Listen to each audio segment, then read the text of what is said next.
ایک بہت بڑا نام ہے امام ابو مالک کا. یہ اتنے بڑے شخص ہیں کہ ہارون رشید نے انہیں قاضی القضاء بنایا تھا, چیف جسٹس بنایا تھا. حضرت امام مالک کہتے ہیں میں غریب کا بیٹا تھا. اکثر دین پڑھنے والے غریبوں کے بیٹے ہوتے ہیں. امیروں کے بچے ایف ایس سی پڑھتے ہیں, بی ایس سی پڑھتے ہیں, ٹیکنالوجی پڑھتے ہیں. غریبوں کے بچے دین پڑھتے ہیں, اور پھر امیروں کو ممبریاں ملتی ہیں. غریبوں کے بچوں کو اللہ ممبر عطا فرماتا ہے, مصلی رسول اللہ دیتا ہے. حضرت سیدنا امام ابو مالک فرماتے ہیں میں غریب کا بیٹا تھا اور میری 6-7 بہنیں, میں اکیلا بھائی تھا. آپ فرماتے ہیں میرے ابا جی فوت ہو گئے.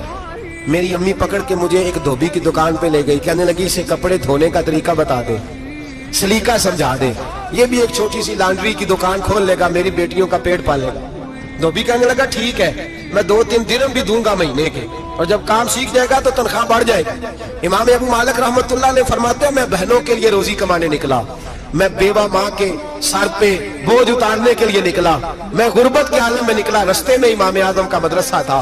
فرماتے میں وہاں چمکتے چہرے دیکھتا, لیکن اپنی غربت کو دیکھ کے میں آگے بڑھ جاتا, پریشان ہوتا کہ میں کیسے علم حاصل کروں گا. آپ فرماتے امام صاحب مجھے اکثر دیکھتے. ایک دن امام اعظم باہر نکلے, مجھے کھڑے ہوئے دیکھا تو قریب بلایا, سینے سے لگایا, ماتھا چوما. کیا نام ہے؟ میں نے کہا ابو مالک میرا نام ہے. کہا تمہیں پڑھنے کا شوق ہے؟ کہا بڑا شوق ہے. کہنے لگے چل آ جا پڑھا کر, آ جا مدرسے میں پڑھا کر. کہتے میں سارا دن وہاں پڑھتا, گھر سے کام کرنے آتا, سارا دن امام اعظم کے پاس پڑھتا رہتا. مہینہ آیا تو میری اماں کہنے لگی تنخواہ لاؤ.